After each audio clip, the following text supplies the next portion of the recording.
उनसे कम 30-35% टूट चुका है। 100% 35% यादव टूट चुका है, ये सच्चाई है। और जो अच्छे यादव है, एरिस्टोक्रेट यादव है, वो तो पहले ही टूट चुके थे और उनके बाकी उनके कार्यकलाप से टूट चुका। व्यवहारिकता अच्छा नहीं था।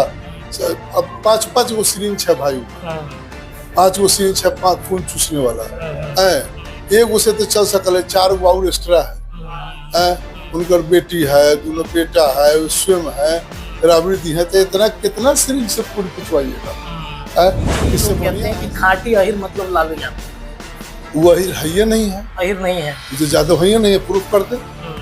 यादव उनके ससुराल वाले लोग हैं।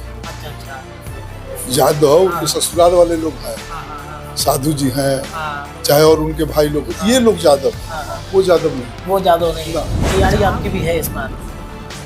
तैयारी तो है, तैयारी तो कसका है। अगर देगी, अगर यादव को टिकट मिलेगा तो हम जीत के दिखा देंगे। नमस्कार, आप सभी का स्वागत है आपके अपने चैनल पर। मैं रत्नेश पांडे। बिहार में विधानसभा का चुनाव है और विधानसभा चुनाव से ठीक पहले भारतीय जनता पार्टी की जो तैयारी है इन दिनों, वो अपने आप में बेहद चर्चा में है।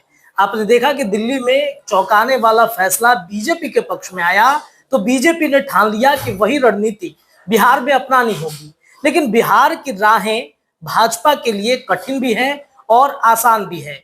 जातीय गोलबंदी की बातचीत की जाए तो जब से बिहार में जातीय जनगणना हुई है, तब से बीजेपी ने यहां पर रणनीति ही बदल दी है।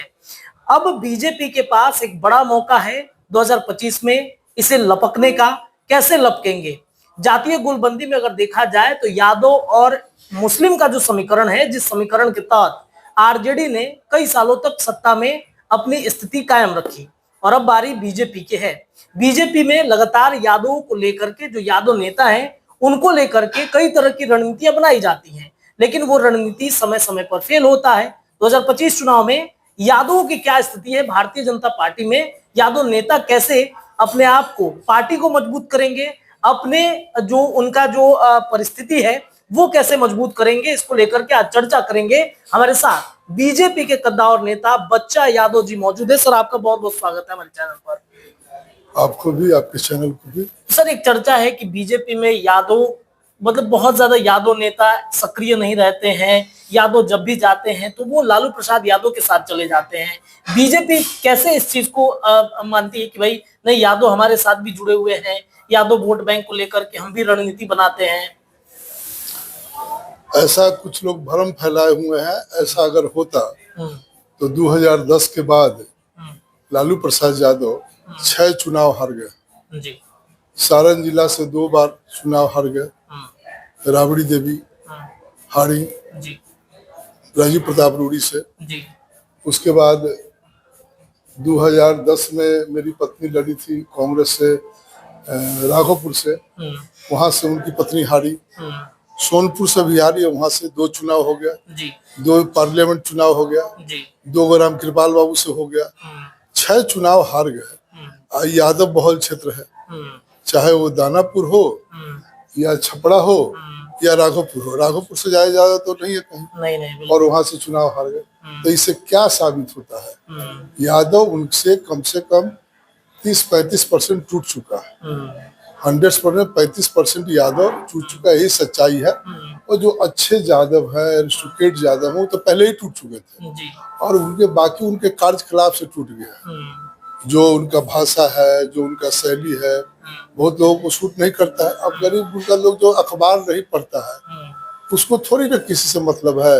वो जहाँ अखबार जाता ही नहीं है, और जहाँ इंटायर काफी जो एरिया आप देख रहे हैं, देहात है, चौर है, मतलब सूखा एरिया है, कहीं कुछ है, उस एरिया का लोग तो पटना नहीं आता है, अखबार नहीं पढ़ता है, या एक चौराहा पर सिमट कर रह जाता है अखबार, तो वो आपका न्यूज तो पढ़ता नहीं है जी। तो वो लालू यादव चिल्ला रहे हैं, और वही लोग वोट है आज भी उनका। तो ले लीजिए कि विकसित लोग जो है उनका वोट अब नहीं रह गया, क्योंकि फेसबुक, ट्विटर, चाहे व्हाट्सएप, सारे आजकल बच्चे लोग पढ़ रहे हैं, और पढ़ने लिखने के लोग देखते हैं कि हमारा देश कहाँ है, वो देश को देखते हैं। आपको हमको नहीं देख रहे हैं। कि हमारा देश विकसित कितना हो रहा है। जी, मतलब आप कह रहे हैं कि जातिवाद धीरे धीरे खत्म हो रहा है। खत्म हो रहा है, ये सब कुछ नहीं यार। हाँ, नरेंद्र भाई मोदी जी का जो कार्यकलाप रहा है इस 10 साल में है, वो तो कहना ही नहीं है कुछ। सारे देश के वर्ल्ड वाइज लोग देख रहे हैं और देख करके समझ रहे हैं ऐसा ही रोड था क्या, ऐसा ही बिजली था, ऐसा ही व्यवस्था था। आज चल रहा है, बहू बेटी सब अच्छा से पटना में घूम रहा है, 12 बजे रात तक आप आइसक्रीम खा रहे हैं। ये होता था क्या पहले? अभी तो 15-16 साल रहे, मुख्यमंत्री रहे, तो आपने क्यों नहीं ऐसा किया? आज नीतीश जी जो जिस इंफ्रास्ट्रक्चर को लेकर के डेवलप किए हुए हैं, किनारे किनारे घूमे हुए हैं, सब था क्या? डर के मारे लोग निकलता नहीं था। अच्छा फैमिली के लोग तो निकलता था, बुरा लोग का तो बातें छोड़ दीजिए है। और शिकायत करने का तो कोई अंत नहीं है, किसी का कोई जज शिकायत कर सकता है। तो लालू जी का गाइडलाइंस देने वाला लोग कैसे कैसे लोग थे हैं, वो लोग न बताएंगे। हम लोग तो यादव के हैसियत से थोड़ा दिन उनके पार्टी में रहे, उसके बाद पार्टी हम लोगों ने छोड़ दिया। उनका व्यवहारिकता अच्छा नहीं था। अब 5-5 गो सिरिंज है भाई, 5 गो सिरिंज है, 5 खून चूसने वाला है। एक उसे तो चल सकल है, 4 गो और एक्स्ट्रा है। उनकर बेटी है, दोनों बेटा है, स्वयं है, राबड़ी दी है, तो इतना कितना सिरिंज से खून खिंचवाइएगा? इससे बढ़िया है समझे कि इस खून बचल रहेगा तो दूसरों काम करिएगा, नहीं तो नहीं कर पाइएगा। राजनीति करने का ये मतलब थोड़ी है कि हम राजनीति के चलते भिखमंगा हो जाए, रोड पर आ जाए। अरे भाई, कुछ व्यवसाय, कुछ रोजी रोटी की भी व्यवस्था हो के चाहिए, अपना काम करिए। हमारे समझ से राजनीति 2 ही आदमी कर सकता है आज के, या तो जिसके पास कुछ नहीं है, या तो उसके पास सब कुछ है। बीच वाला लोग जो पैसा कमाने के लिए जो जाता है राजनीति में, वो अच्छा बात नहीं है। अच्छा सर, एक सवाल ये है कि अभी भी कई लोग कहते हैं कि खाटी अहिर मतलब लालू यादव। वो अहिर है ही नहीं है, अहिर नहीं है, उसे जादव है ही नहीं है, प्रूफ कर दे। जादव उनके ससुराल वाले लोग हैं। अच्छा अच्छा, जादव उनके ससुराल वाले लोग हैं, साधु जी हैं, चाहे और उनके भाई लोग, ये लोग जादव है, वो जादव नहीं, वो जादव नहीं है।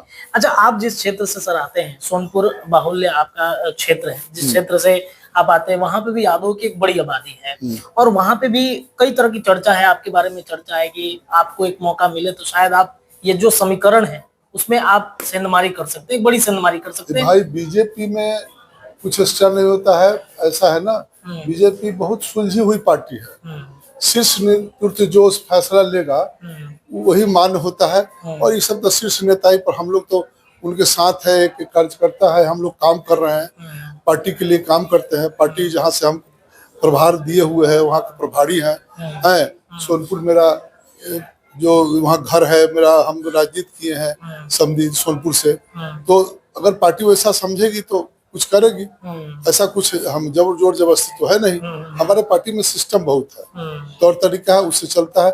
और ये तय है कि अगर यादव को नहीं मिलेगा समझे तो पार्टी वहां से सर्वाइव नहीं करेगी, ये हम भी जानते हैं। जैसे पार्टी की जिम्मेवारी है, पार्टी क्या करेगी मैं कैसे कर सकता। सर, यादव को साधने के लिए बीजेपी ने, हमने देखा कि लोकसभा चुनाव से पहले एक बड़ा सम्मेलन यादव का पटना के बाबू सभागार ज्ञान भवन, मैं भी था, आप भी थे उसमें मदद किया हमने, हजारों आदमी लाया है। जी जी जी। उसमें मोहन यादव जी आए थे। मोहन यादव के सामने सारे यादव को हॉल को भर दिया हम लोगों ने। राम कृपाल यादव जी के क्षेत्र से आया, हमारे सोनपुर से आया, हाजीपुर से आया, राघोपुर से बुलाए, बहुत लोग आए। सारे लोग आकर के हम लोगों ने कार्य को सफल बनाया है। तो ये अब क्या माना जाए कि अब यादव सिर्फ लालू यादव के भरोसे नहीं है? ना ना नहीं, सब ऐसा होता तो मधेपुरा से कैसे हार जाते? शरद यादव जीता है, लालू यादव हार गए। जीत कहाँ रहे हैं बताइए ना अपने। 2015 में तो दोनों बेटा को हाथ लगा है, महुआ और राघोपुर है। तेजस्वी पे यादव भरोसा नहीं करते हैं। अरे भैया बोले तो 30-35% टूटा हुआ है, उसी में उलट पलट हो जाता है तो निकल जाते हैं। कितना वोट से जीते हमने? रामविलास पासवान जी का 42,000 वोट है, राघवपुर में 45,000। अगर समूचा वोट मिल जाए चिराग का तो कहाँ से जीतेंगे? सवाल नहीं जीतने का। 70,000 75,000 राजपूत है, प्लस उसके बाद पासवान है, कुशवाहा वोट है, बाकी वोट सब कहाँ गया? बढ़िया वोट है, ये सब मिल जाए तब तो चले जाएंगे। सब वोट मिल जाए तो चल जाएंगे, लेकिन उस वक्त नहीं मिला था, कोई और खड़ा हो गया था। धोखा हो गया था, राजपूत में कोई और खड़ा हो गया था। अच्छा, लेकिन एक चर्चा तो ये है कि मान के चलिए यादव वोट बैंक को आप लोग बीजेपी अपने तरफ लाने की कोशिश करती है। 2020 में हमने देखा कि सीएम फेस को लेकर के चर्चा थी कि एक यादव को आगे किया जाए, उसके पहले भी चर्चा थी कि एक यादव को आगे किया जाए, बावजूद इसके बीजेपी अपना सीएम नहीं बना पा रही है। हमारे पार्टी में बहुत बड़ा खूबी ये है, कब क्या कौन बनेगा इसकी कोई गारंटी नहीं है। शीर्ष नेता देखते रहते हैं ऊपर से, सारे जो है जो बड़े हमारे लीडर हैं जो बैठे हुए हैं दिल्ली में जी वो सब लोग देखते रहते हैं हमें किसे को क्या बनाना है। रेखा जी फर्स्ट टाइम जीते और चीफ मिनिस्टर बन गए, मोहन जी बन गए, तो यहाँ बड़ा मुश्किल है खाना बहुत। लेकिन फिर भी तो एक चाहत हो गई कि बीजेपी से एक यादव नेता आए, सीएम बने, खुशी होगी थोड़ा सा। हमारे आपके चाहने से नहीं ना हो जाएगा। जी जी जी। शीर्ष नेतृत्व चाहेगा वही होगा, वही हमारे चाहने से थोड़ी कुछ होगा। हम तो पार्टी का कहना एक साधारण कार्यकर्ता है, हम कार्य करते हैं, पार्टी के लिए काम करते हैं, पार्टी के प्रति समर्पण है। तैयारी आपकी भी है इस बार? तैयारी तो है, तैयारी तो कस का है। अगर देगी, अगर यादव को टिकट मिलेगा तो हम जीत के दिखा देंगे पक्का 100%। हाँ 100%। हाँ चलिए, यादव लोग अपना बनाए हुए। तो दर्शकों, ये हमारे साथ थे बच्चा यादव जी, और बच्चा यादव जी के बारे में थोड़ा सा आप सभी दर्शकों को हम ये भी बताते चले कि ये सोनपुर क्षेत्र से आते हैं और सोनपुर छपरा के अंदर आता है, और छपरा में आप सबको पता है कि लालू प्रसाद यादव का गढ़ कहा जाता है। लेकिन आपको ये भी बताते चले कि ये बच्चा यादव वही बच्चा यादव है, इकलौता यादव नेता, और भारतीय जनता पार्टी का तब से ये झंडा उठा के चल रहे हैं जब से उस क्षेत्र में लालू प्रसाद यादव का एक बड़ा जनाधार हुआ करता था, और तब से लगातार ये मात भी देते आए हैं। जैसा कि इन्होंने बताया कि इनकी पत्नी जब चुनाव लड़ी तो किस तरीके से एक बड़ा जो एक तरीके से कहे रणनीति तैयार हुआ, और राबड़ी देवी को हराने में एक बड़ी भूमिका कहीं ना कहीं इनकी पत्नी का भी रहा है। तो ये एक बड़ी जीत मानते हैं, और बीजेपी से इनकी तैयारी जो है इस बार सोनपुर में चल रही है कि सोनपुर में ये चुनाव लड़े, और मुझे जहां तक ऐसा लग रहा है कि भाजपा को टिकट देना ही पड़ेगा। अगर नहीं देते हैं तो शायद उस क्षेत्र का पूरा समीकरण भी गड़बड़ हो सकता है। लेकिन इनसे इंटरव्यू करते रहेंगे हम, लगातार बातचीत चलती रहेगी। फिलहाल के लिए इतना ही, बहुत बहुत धन्यवाद।